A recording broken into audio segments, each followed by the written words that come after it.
बिहार में दल बदलू नेताओं के लिए इस बार का बिहार विधानसभा चुनाव काफी मुश्किलें खड़ी करता नजर आ रहा है, क्योंकि जैसे अब जदयू के कदावर नेता और बिहार सरकार के मंत्री श्याम रजक ने हाल ही में जदयू से पला बदलकर आरजेडी में शामिल हुए। हाल ही में बिहार सरकार में मंत्री रहे श्याम रजक की अब मुश्किलें बढ़ती नजर आ रही है। श्याम रजक अब कहीं के नहीं रहे।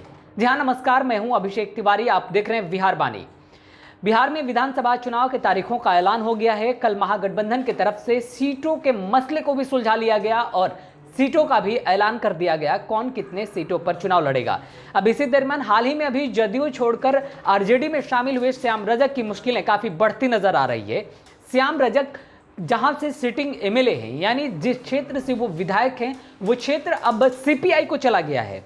ऐसे में श्याम रजक अब वहां से चुनाव नहीं लड़ सकते, क्योंकि श्याम रजक अब आरजेडी में है और वो सीट अब आरजेडी खेमा में नहीं रहा। इस तरह से श्याम रजक की मुश्किलें तो बड़ी ही हैं। अब देखने वाली बात है कि एक बार मंत्री रह चुके जदयू खेमे से श्याम रजक इस बार क्या नया गुल खिलाते हैं और अब वो क्या करेंगे। अभी हाल ही में उन्होंने जदयू छोड़कर आरजेडी में भी वो शामिल हुए थे।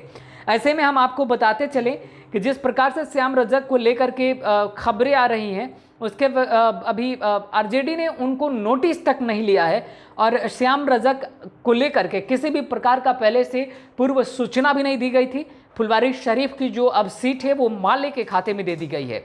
हालांकि लॉलीपॉप जो है पकड़ाए जाने की कवायद तेज है। श्याम रजक को यह बताया जा रहा है कि अगर आरजेडी शासन में आती है, आरजेडी सत्ता में आती है, तो उन्हें एमएलसी बनाकर मंत्री बनाया जाएगा।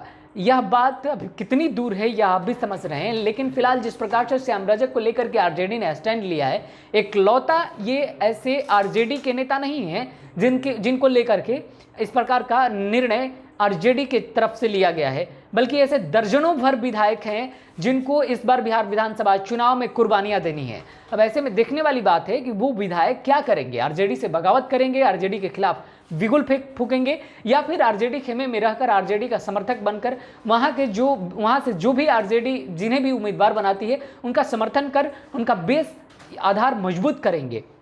हालांकि दर्जन भर विधायकों को लेकर के अगर हम बात करें, आरजेडी खेमे में काफी पहले से शोरगुल थी कि इन विधायकों का पत्ता साफ हो सकता है। हालांकि वैसे में श्याम रजक का नाम कभी ऊपर नहीं आया, लेकिन जब से सीपीआई के साथ में गठबंधन हुआ और गठबंधन होने के बाद से चर्चाएं यह तेज हो गई थी कि फुलवारी शरीफ की सीट जो है वो सीपीआई के खाते में जा सकती है। लेकिन अब यह इस बात का काफ़ी पुख्ता हो गया है।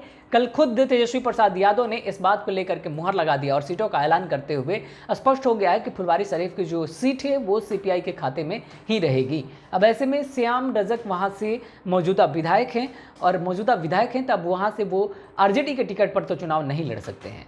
देखना है क्या सीपीआई से वो वहाँ के उम्मीदवार बनाए जाते हैं या फिर नहीं। यह भी बड़ा एक दिलचस्प खेल है।